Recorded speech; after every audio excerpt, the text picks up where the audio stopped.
আসসালামু আলাইকুম সবাইকে। আসলে তোদের দিয়ে ক্রিকেট খেলা হবে না, গরু দিয়ে মাঠে চাষ করাতে হবে।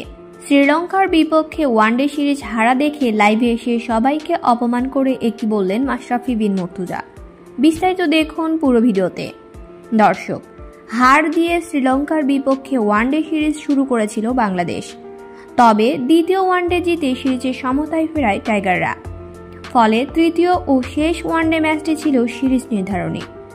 গুরুত্বপূর্ণ এই ম্যাচে ৯৯ রানের বড় ব্যবধানে হেরেছে বাংলাদেশ। পাল্লেকেতেলে সিরিজের তৃতীয় ও শেষ ওয়ানডেতে টসে জিতে আগে ব্যাট করতে নেমে নির্ধারিত ৫০ ওভারে ৭ উইকেট হারিয়ে ২৮৫ রান সংগ্রহ করে শ্রীলঙ্কা। দলের হয়ে সর্বোচ্চ ১২৪ রান করেছেন কুশল মেন্ডিস।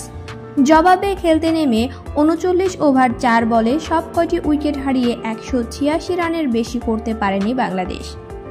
এদিকে ওয়ানডে সিরিজ হারা দেখে লাইভে এসে মাশরাফি বিন মুর্তজা বললেন, আমি পুরো খেলাটাই দেখেছি, ওদের ভিতরে জেতার কোনো ইচ্ছাই নেই।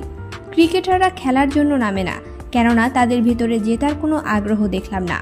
ওদের খেলা দেখে আমি পুরোই হতাশ, নিজেকে ধরে রাখতে পারলাম না।